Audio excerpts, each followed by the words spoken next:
ان الحمد للہ والصلاۃ والسلام علی رسول اللہ اعوذ باللہ من الشیطان الرجیم بسم اللہ الرحمن الرحیم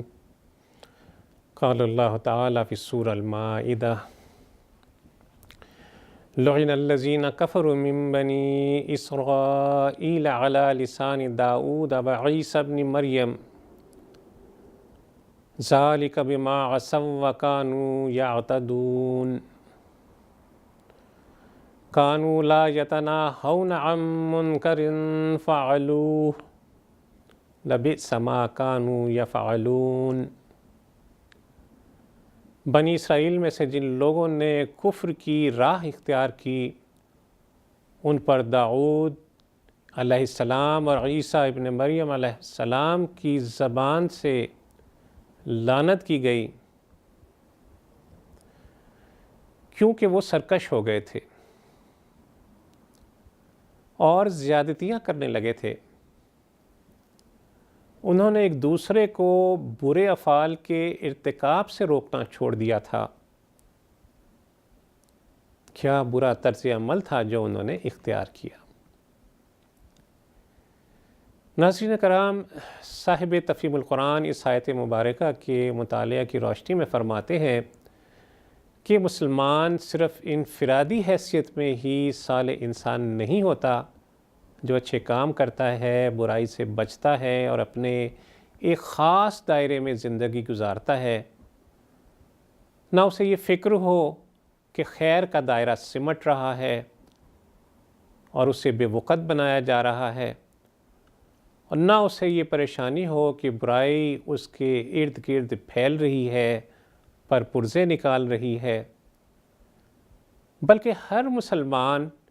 اپنی ذات میں ایسا صالح انسان ہوتا ہے جس کی تمنا ہوتی ہے کہ وہ اپنی بھی اصلاح کرے اور ساتھ ہی دوسروں کی اصلاح کا بھی فریضہ انجام دے۔ عبداللہ ابن مسعود رضی اللہ تعالیٰ عنہ سے سوال کیا گیا کہ زندوں میں مردہ کون ہے؟ آپ نے فرمایا وہ جو نہ کسی معروف کو پہچانتا ہو اور نہ کسی برائی کو برا جانتا ہو۔ مسند احمد میں عدی بن عمیرہ رضی اللہ تعالیٰ عنہ سے رسول اللہ صلی اللہ علیہ وسلم کا ارشاد ہے کہ اللہ عز و جل مخصوص لوگوں کے عمل سے عام لوگوں کو عذاب نہیں دیتا، لیکن اگر وہ منکر کو اپنے درمیان دیکھتے ہیں اور اسے روکنے پر قادر ہونے کے باوجود اس کو نہیں روکتے تو ان کے اس رویے کی وجہ سے اللہ عز و جل خاص و عام کو، یعنی برائی کرنے اور برائی کو دیکھ کر خاموش رہنے والوں کو، دونوں کو عذاب میں مبتلا کر دیتا ہے۔ اسی مضمون کی ایک اور حدیث عبداللہ ابن مسعود رضی اللہ تعالیٰ عنہ سے روایت کی گئی ہے کہ نبی صلی اللہ علیہ وسلم نے فرمایا کہ جب بنی اسرائیل اللہ کی نافرمانیوں کے کام کرنے لگے تو ان کے علماء نے ان کو روکا لیکن وہ نہیں رکے، تو ان کے علماء نے ان کا بائیکاٹ کرنے کے بجائے ان کی مجلسوں میں جانا شروع کر دیا اور ان کے ساتھ کھانے پینے لگے۔ جب ایسا ہوا تو اللہ نے ان سب کے دل ایک جیسے کر دیے اور پھر داؤد علیہ السلام اور عیسیٰ ابن مریم علیہ السلام کی زبان سے اللہ نے ان پر لعنت فرما دی۔ ایسا اس لیے ہوا کہ انہوں نے نافرمانی کی راہ اختیار کی اور اسی نافرمانی میں وہ آگے بڑھتے چلے گئے۔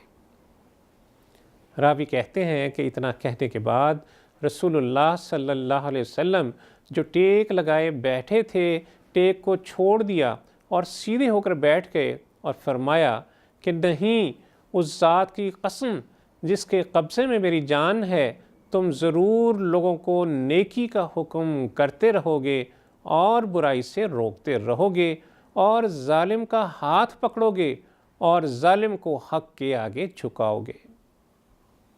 اگر تم لوگ ایسا نہ کرو گے تو تم سب کے دل بھی ایک ہی طرح کے ہو جائیں گے اور پھر اللہ تمہیں اپنی ہدایت سے اپنی رحمت سے دور پھینک دے گا، اس طرح جس طرح بنی اسرائیل کو اس نے محروم کر دیا تھا۔ اللہ عز و جل سے دعا ہے کہ ہمیں امر بالمعروف اور نہی عن المنکر کی توفیق عطا فرمائے، ہم سے اپنے دین کا کام لے لے اور اس کام کو ہماری بخشش اور مغفرت کا سامان بنا دے۔ وصلی اللہ تعالی علی خیر خلقہ محمد وعلی آلہ وصحبہ وسلم۔ اللہم صلی علی سیدنا محمد وعلی آلہ وصحبہ وسلم۔ اللہم صلی علی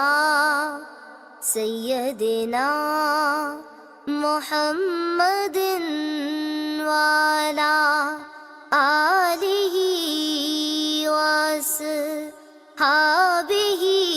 وسلم۔